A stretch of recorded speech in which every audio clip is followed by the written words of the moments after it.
네, 안녕하세요. 오늘은 그 바이오주 관련해서 얘기 좀 해보려고 해요. 예, 그 대상 업체는 신라젠이고요. 많이들 알고 계시죠? 신라젠이라는 회사는 제약회사고요. 공시된 자료를 기준으로 한번 어떤 사업을 하고 있냐라는 걸 보면 공동 연구개발 수익이라는 게 48%의 이제 주요 매출을 차지하고 있고요. 마일스톤 수익 41.5%, 라이센스 수익 1.0%, 기타 8.6% 정도의 이제 사업을 매출 구성을 이루고 있고요. 대부분 보면은 이제 뭐 여기도 알겠지만 뭐 대장암 치료제 공동 개발 협약, 뭐 간암 대상 팩사백의 중국 임상 3상 계획 승인, 뭐 이런 뭐 항암제 관련된 이런 걸 연구 개발하는 뭐 그런 회사인가 봐요. 신라젠이라는 게.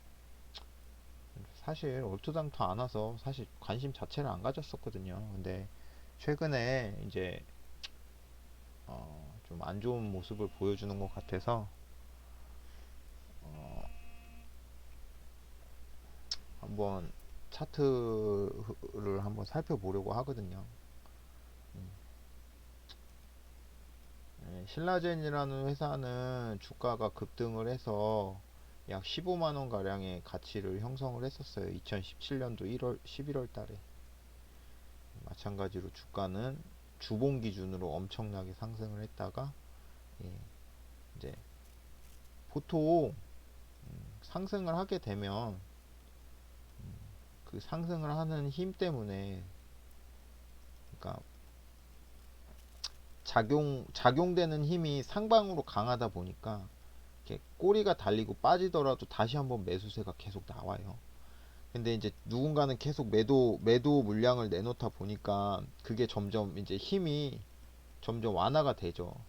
예, 그래서 어느 순간에는 이제 매도세가 더 강해지는 뭐 그런 형태를 취하고, 역시나 아직까지도 인기 종목이고 유동성이 좋기 때문에 예, 주가가 급락을 하면 다시 한번 급하게 반등이 나와.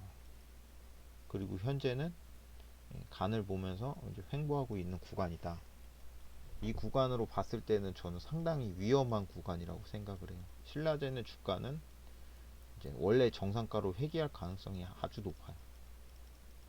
저만 이렇게 보는 건 아니라 주식을 하거나 차트 분석을 하거나 기업의 기본적 분석을 하실 수 있는 분들은 신라젠이라는 회사가 더 이상 주가가 올라가기는 어렵다라고 다들 알고 계실 거예요. 저는 급락이 나온다는 거에 베팅을 하겠어요. 할 수 있다면. 근데 뭐 코스피 자체를 가지고 이건 코스닥 종목이기도 한데 한때 코스닥 2위까지 갔었던 걸로 알고 있거든요.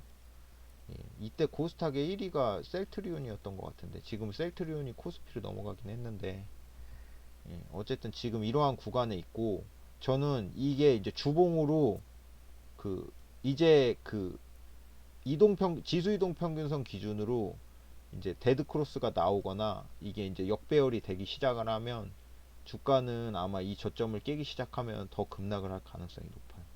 3만원, 4만원 선까지도 충분히 떨어질 수 있지 않을까 라는 생각을 하는데, 그 이유는 너무나 단순해요. 신라젠이라는 회사는 어, 그냥 간단하게 네이버에 나와 있는 등록된 자료를 기준으로 살펴보면 코스닥 상장 회사고요.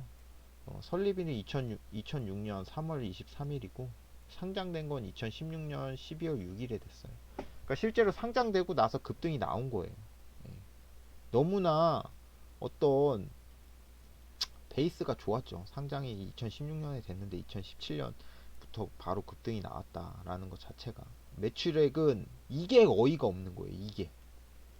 이게 너무나 어이가 없는 거예요. 그러니까 항암제나 바이러스 기반 면역 항암제 치료제 연구하는 거 좋아요. 인류에게 엄청난 혜택을 줄 수 있는 사업인 거는 인정하겠다 이거예요. 예. 근데 종업원이 46명이고 매출액이 68억이에요. 이거 자체가 지금 시가총액 5조 원대를 형성하고 있는 기업이 가지는 매출액이랑 종업원 수가 아니라는 거예요.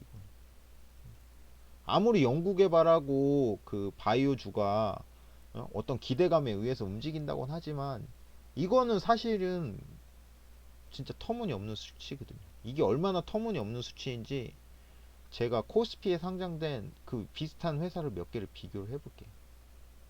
하나케미칼이라는 회사는 3조 7천억 원이에요. 그러니까 신라젠보다 약 1조 3천억 원 가량의 시가총액이 낮은 회사인데도 불구하고 매출액은 9조 3천 18억 원을 기록을 하고 있고 종업원은 2,408명이에요. 이거를 보면 감이 오시나요? 신라젠이라는 기업이 지금 얼마나 가치가 뻥튀기가 되어 있는지. 하나케미칼 뿐만 아니라 LG U+를 한번 볼게요.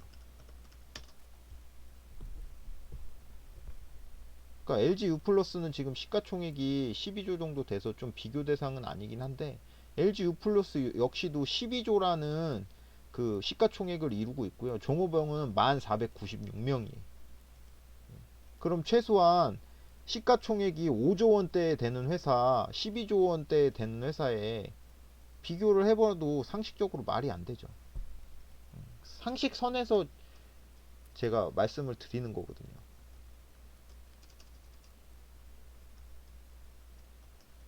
CJ 엔터테인먼트라는 회사 한번 볼까요? 이건 비상장 회사나 보네. 코스피 종목에서 한번 몇 가지 더 비교해 볼게요. 뭐 이런 말을 하면 이렇게 얘기하는 사람이 있어요. 바이오주랑 석유화학주랑 통신주랑 비교하는 것 자체가 잘못되지 않았냐. 그럼 저는 반대로 물어보고 싶어요. 어쨌든 모든 기업이 수익 창출을 하는 게 1차적인 목적인데 다르면 뭐가 그렇게 다를까요? 예, 저는 그렇게 생각을 하거든요.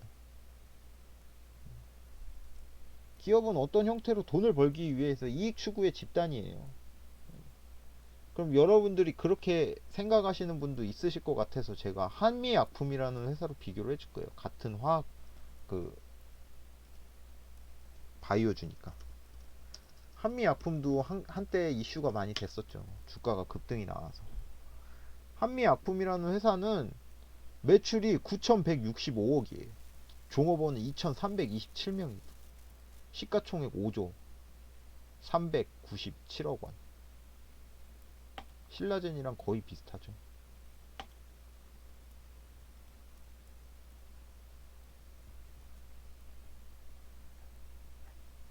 그럼 신라젠이라는 회사가 지금 얼마나 어이없는 상황에 처해 있는지 이러한 모든 게 과거에 전설적인 투자자인 피터 린치가 말한 거와 일치한다는 거죠. 인기 주식은 빠르게 상승한다. 그러나 희망과 허공만이 높은 주가를 지탱해주기 때문에 상승할 때처럼 빠르게 떨어진다. 기민하게 처분하지 못하면 이익은 손실로 둔갑된다. 개인 투자자들이 많이 실패하는 이유가 인기 주식에 몰두를 하기 때문이에요. 희망과 허공만이 주가를 지탱을 하는 거예요. 한순간에 무너져 버릴 수 있다는 거거든요. 신라젠이라는 회사가. 그리고 공시 이 분기보고서 재무제표를 어떻게 보시는지 다들 알고 계실 거예요. 신라젠이라는 회사는 다른 거 다 떠나서 지금 이익 잉여금만 보면은 지속적으로 적자가 발생을 해서 현재 이익 잉여금이 10억, 100억, 1000억, 2000억이 넘었어요. 그러니까 연태까지 누적 손실금이 2000억이 넘었다고요. 이 회사의 존재 이유는 그럼 단 한 가지, 항암제를 연구 개발하고 있는 게 성공을 해서 나중에 그게 대박이 났을 거다. 근데 대박이 나더라도 과연 지금 이렇게 보고 있는 손실을 쉽게 회복을 할 수 있을지. 분기마다 150억, 160억, 470억 이렇게 손실을 보고 있는 회사예요. 이 회사 조만간 자본 잠식도 가능성이 있어 보여요. 이대로 가면. 자본 총계가 1756억 원인데 자본과 부채 총계가 2000억이 조금 넘어요. 상당히 위험한 수준의 재무제표 상태를 유지하고 있거든. 그러니까 현재 만약에 내가 잘 모르고 신라젠이라는 주가가 많이 올랐었는데 지금 주식이 많이 떨어진 것 같아서 매매를 고려하시는 분은 저는 절대적으로 말려주고 싶네. 물론 주식은 이게 가격이 더 여기서 올라갈 수도 있어요. 기이하게도. 그래도 쳐다보시면 안 돼요. 기준과 원칙에 어긋나는 매매를 하시면 반드시 실패를 해요. 기업이라는 건 수익 추구를 하는 집단이거든요. 이윤 추구를 하는 집단이에요. 일단 이윤 추구가 안 되면 그 회사는 장기적으로 생존할 수 있는 이유가 없는 거예요. 당연히 이런 주가도 의미가 없는 거예요. 아무런. 그러면 그 바이오주의 특징상 앞으로 기대감 그리고 뭐 발전 가능성 그러니까 뭐 항암제가 연구 개발이 잘 돼서 그게 이제 대박이 날 수 있으니까 그렇지 않냐. 그리고 단기적으로 손실 보는 거는 금방 극복을 할 수 있다라고 말하는 사람을 위해서 제가 한미약품 같은 시가총액 5조 원의 이익 잉여금 즉 이 회사가 존재 이후로 벌어온 돈을 한번 비교를 해보면 한미약품은 매년 늘어나고 있어요. 예. 그래서 이익 잉여금이 3천억이 넘는 상태의 지금 재무 상태를 보여주고 있고 자본 총계와 자본 부채 총계를 봤을 때도 그 자본 잠식 우려도 거의 없는 회사고요. 예. 그렇기 때문에 한미약품은 존재 이유가 있는 거예요.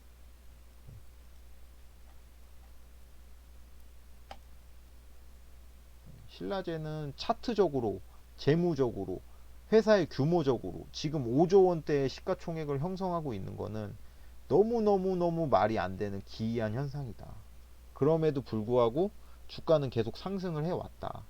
그리고 하락을 하더라도 지금 빠지지 않고 버티고 있는 상황이다. 그렇다면 신라젠의 외국인 지분 현황은 어떤가 살펴보면 신라젠이 상장을 하고 2017년 초반에 한 5개월간 횡보를 했어요. 그 이후로 이제 본격적인 상승이 일어났는데 외국인 지분도 그에 따라서 많이 늘어났어요. 그리고 주가가 하락할 때는 마찬가지로 외국인 지분이 많이 빠지고 그 주가와 동일하게 외국인 지분 흐름을 보여줬는데 여기서 중요한 거는 외국인 지분량이 9%밖에 안 된다는 거예요. 많지가 않다는 거예요. 그러니까 이 회사 자체는 신라젠이라는 회사 자체를 쥐락펴락하는 건 외국인 투자자는 아니다. 단기적으로 급등이 나오고 할 때는 외국인 투자자가 단기 매매를 통해서 연관이 되어 있을지 모르겠지만 실질적으로 그 신라젠이라는 회사의 주가 흐름은 지금 외국인에 의해서 크게 좌지우지 되는 건 아니다라는 걸 볼 수가 있고 신라젠이라는 회사 2019년도 1월부터 2월 7일까지 약 한 달 하고 7일간의 누적 순매수량을 보면 개인이 샀어요. 개인. 외국인이랑 기관은 다 팔고 있어요. 어느 하나 지표가 좋은 걸 말해주고 있지 않아요. 그리고 정확하게 말하면 이 회사는 지표를 본다는 것 자체가 무의미해요. 심지어 2018년 7월 1일 이 회사의 주가가 급락이 나오기 시작했을 때부터 외국인은 오히려 엄청나게 매도를 했어요. 개인이 제일 많이 매수를 했고요. 기관도 매수는 하긴 했지만 개인이 항상 제일 많은 매수량을 보여주고 있었어요. 8월 달에 오히려 주가가 많이 빠졌을 때는 이제 다시 한번 뭐 매집을 하는 형태가 보여졌는데 지금 자체가 되게 이렇게 불안해 보여요. 상태가 개인의 매수 비중이 높다는 건 언제나 위험하기 때문에 신라젠이라는 차트를 차트적으로 분석을 해도 지금은 쌍봉 형태를 만들어주고 있기 때문에 상당히 불안한 형태로 보이고요.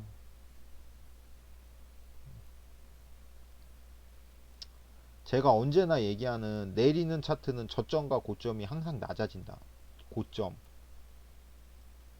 저점, 고점, 저점, 고점. 다음 저점은 이 저점을 깰 가능성이 상당히 높다는 거예요. 만약에 이 5만 원대의 매물대를 지키지 못하면 이건 급락이 나올 가능성이 높아요.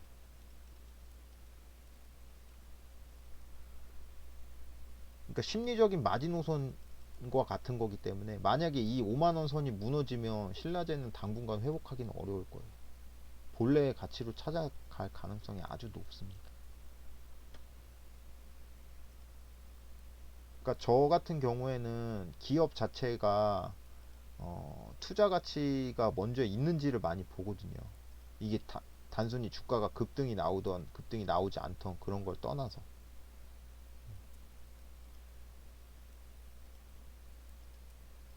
적자회사에 적자회사는 손도 되는 게 아니에요. 영업이익률 보세요. 마이너스 858%, 1313%, 884%, 737%, 546%. 영업이익률이 조금 나아지긴 하는데 이 회사는 2014년부터 현재까지 존재의 이유가 없는 거예요. 이런 회사가 더 갈 거라고 생각하면 절대 주식 투자하면 안 됩니다.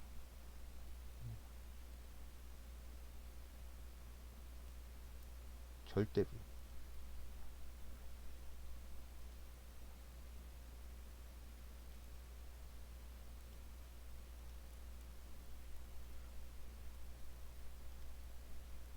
지분은 뭐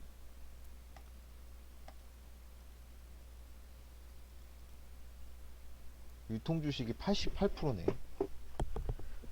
아, 유통주식도 진짜 많네요.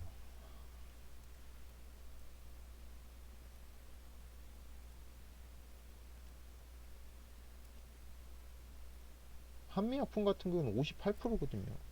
보통 기업의 그 지배구조나 이런 것 때문에 유통주식이 저렇게 88%나 되기가 어려울 텐데 참 희한한 형태를 보여주는 회사네요. 삼성생명 같은 거 유통주식 41%거든요.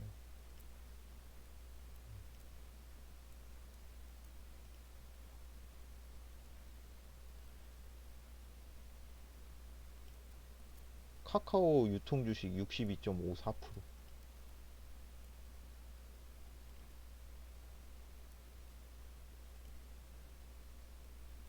삼성전자 유통주식 78.78%.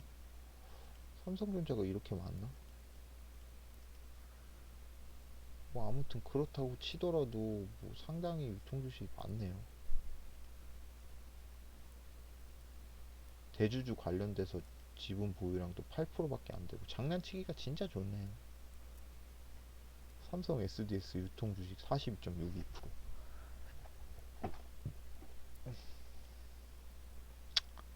아무튼 오늘은 뭐 신라젠이라는 회사를 봤는데 신라젠은 지금 자체가 뭐 유리한 구간은 절대 아니다. 그리고 주봉 기준으로 이제 만약에 이제 지수이동 평균선에서 이제 데드 크로스가 발생한다면 신라젠의 앞으로의 상황은 더 어려워질 가능성이 높다라고 보는 게 저의 관점입니다. 그리고 피터 린치가 말한 거가 참 신라젠에 적용이 잘 되는 얘기인 것 같아요. 희망과 허공만이 높은 주가를 지탱해준다.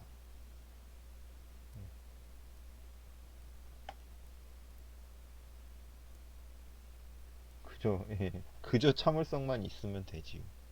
참 어려운 되게 진짜 공감 가는 얘기인데 되게 어려운 것 같아요. 돈을 버는데 가장 중요한 건 시간이에요. 사서 때를 기다리면 되거든요. 근데 개인 투자자들은 이 때를 기다리는 걸 못해요. 물론 여러 가지 자금 상황이나 개인이 살아가는 현실이 이 때를 기다린다는 게 얼마나 어려운 일인 건 저도 잘 알고 있습니다. 예. 투자는 정말로 제가 느낀 건데 특별히 영리할 필요가 없어요. 바보같이 투자하면 돼요. 예. 단 신라젠과 다르게 내가 투자를 해야 될 대상이 가치가 있다는 걸 확인을 하고 그걸 믿어야 돼. 신라젠을 가치가 있다는 걸 확인할 수 있는 거는 아무것도 없어. 재무제표에서도 그랬고, 기업 규모 면에서도 그렇고, 이익 잉여금에서도 그렇고, 앞으로 보여줄 수 있는 것도 그렇고, 없었고, 항암제가 성공한다는 보장도 없고,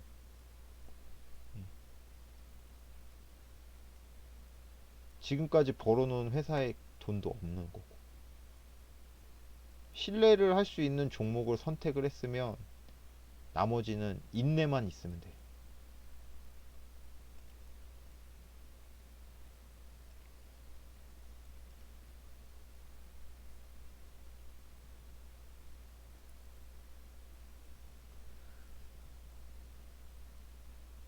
여기 나오죠. 하워드 막스라는 사람이 제가 항상 되게 중요하게 말하는 건데, 가치에 대한 확고한 신념이 있어야만 수익이 발생하지 않는, 즉 손실을 발생하고 있는 기간을 버틸 수 있다는 거예요.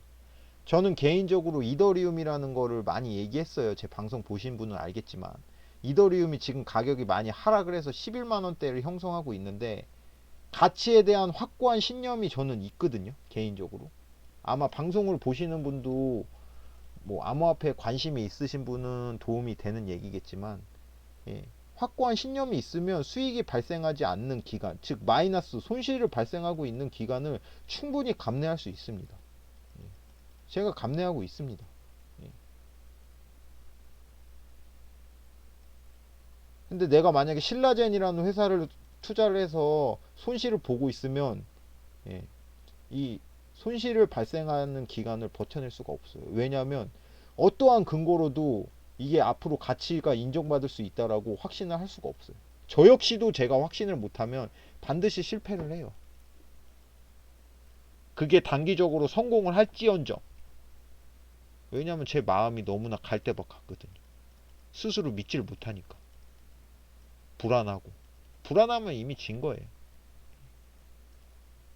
저도 투자를 잘하고 돈을 많이 번 사람은 아니에요. 근데 제가 한 3년 정도 투자에 관련된 뭐 공부도 많이 하고 여러 가지 참고 서적이나 이런 것도 많이 보고, 그리고 실제 몸으로 경험을 하다 보니까 이것만큼 중요한 얘기는 없는 것 같아요. 저도 오늘 처음 이 하워드 막스라는 사람이 누군지 모르겠지만, 예, 가치에 대한 확고한 신념이 없으면 수익이 발생하지 않는 기간을 버텨낼 수 없다라는 거는 너무나 공감을 하는 말인 것 같아요. 그렇기 때문에 투자는 진입하기 전까지, 어떠한 자산에 대해 진입하기 전까지는 신중하되, 일단 진입을 했다면 믿어야 돼. 만약에 믿을 수 없다면 진입 자체를 하는 건 아니에요. 그러니까 투자하기 전까지는 되게 꼼꼼하고 그 종목에 대해서 확실한 분석을 해야 되겠지만, 일단 투자를 하면, 그리고 내가 그 종목을 선택한 게 옳았다고 믿는다면 그거에 대한 신념을 함부로, 예, 깨거나 아니면 그 신념을 함부로 잃어버리면 투자에 대해서 실패할 확률이 커요.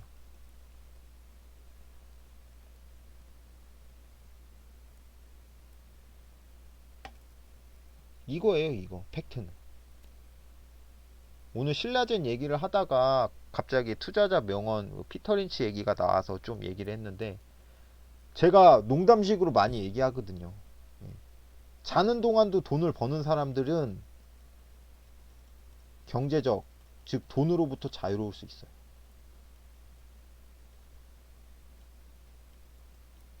죽을 때까지 일해야 돼요.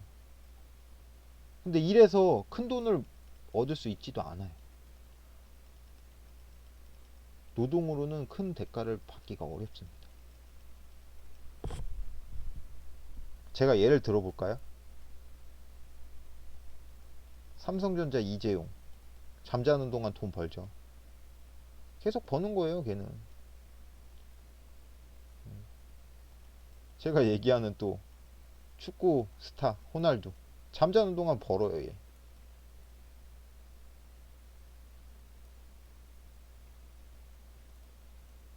하다못해 동네에 상가 하나 가지고 있는 월세 받는 사장님도 잠자는 동안은 돈을 벌어요.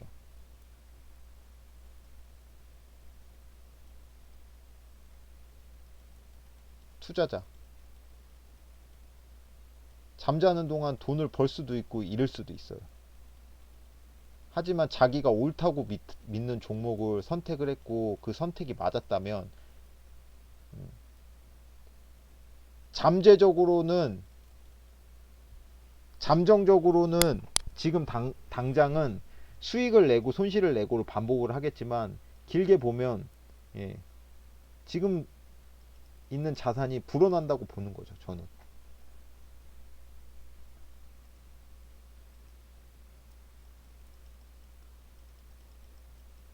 안전하게 돈을 모으겠다. 이런 방법은 세상에 없습니다. 평생 일하셔야 돼.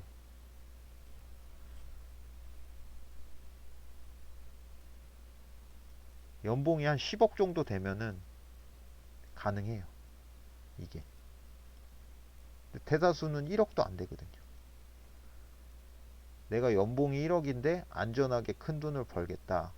불가능합니다.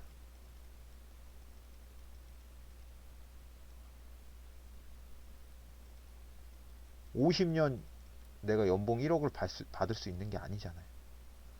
연봉 1억 정도 받는 사람이면 중소기업이면 임원진이일 텐데 길어야 몇 년이나 가겠어요.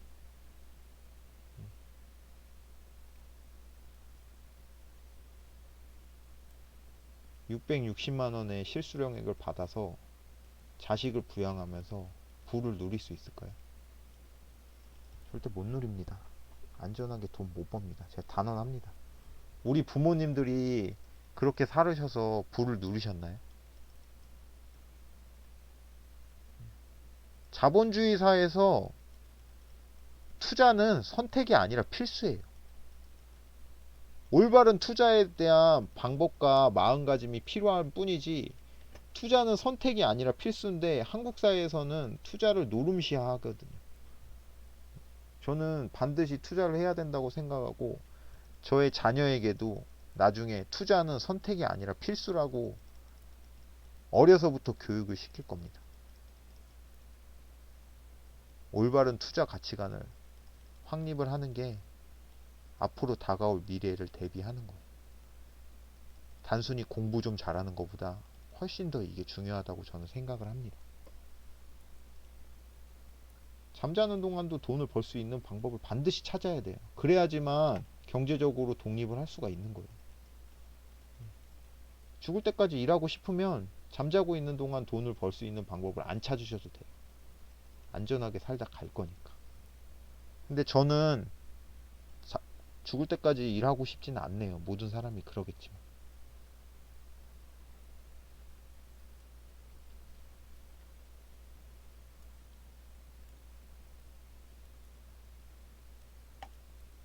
오늘은 힘들고 내일은 더 힘들겠지만 모레는 아름다울 것이다.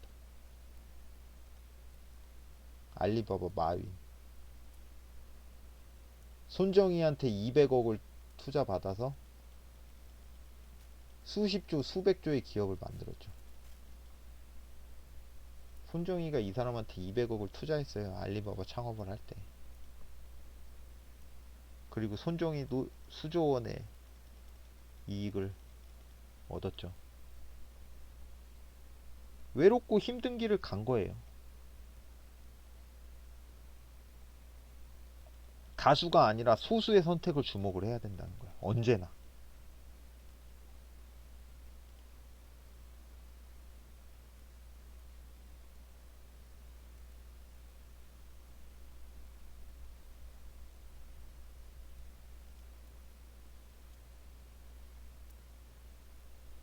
여기도 나오네요. 돈을 벌기 위해서 가장 중요한 건 인내와 시간이거든요. 근데 1년 내에 돈을 벌려고 하죠. 많은 사람들이. 그래서 실패를 해요.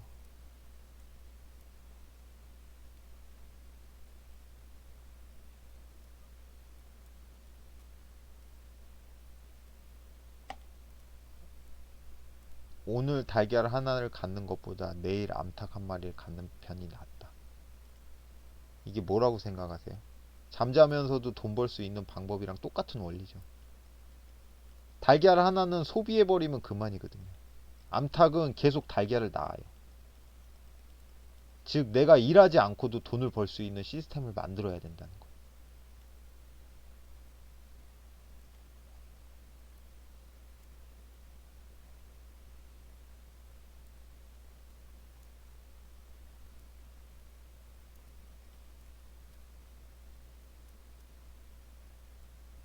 누구나 다 똑같은 얘기를 해요. 정말로 진짜 이 사람들이 투자에 성공을 했는데 그 사람들이 하는 말이 하나같이 똑같아요.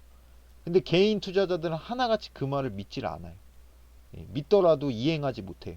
실천하지 못하고. 장기적으로 뛰어난 투자 성적을 얻으려면 단기적으로 나쁜 성적을 견뎌야 한다. 제가 제 방송을 보신 분은 알겠지만 수익이라는 게 고통의 대가라 그러죠. 저는 항상 이렇게 얘기를 해요. 내가 인내하고 버텨왔던 세월에 대한 혹은 그런 마음이나 그런 어려움에 대한 대가로 수익이라는 게 저한테 주어지는 거예요. 근데 사람들은 고통을 받길 원하지 않아요. 내가 주식을 사거나 내가 어떤 자산을 샀는데 그 자산이 마이너스 50%가 되면 모든 사람들이 투자에 패닉에 빠지고, 예, 그걸 견뎌내는 사람은 거의 드물겠죠. 물론 극단적으로 제가 50%라고 얘기했지만 결국에 자기가 믿고 가치 있다라는 종목을 선택을 해서 그 종목이 마이너스 수익률이 나더라도 그 기간을 잘 인내하고 견디고 그 인고의 세월을 지내게 되면 그 인고의 세월을 지낸 만큼 그게 길면 길었던 만큼 그 수익과, 예, 기쁨과 환희는 클 거라고 저 역시도 믿습니다.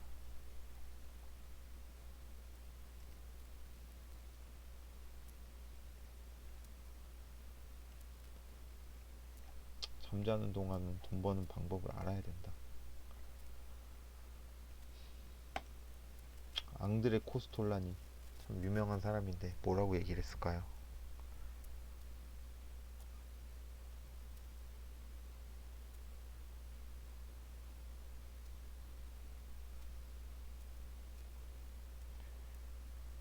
큰 얘기는 없네요. 아무튼 뭐 갑자기 뭐 얘기가 뭐 투자자 명언으로 빠지긴 했는데 오늘 방송은 신라젠에 대해서 간단하게 얘기해 봤고요.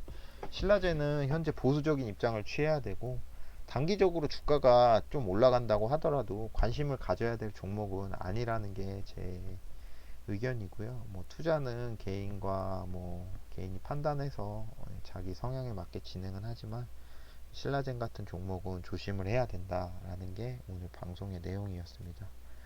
예, 오늘 방송 여기서 마치겠습니다. 예, 감사합니다.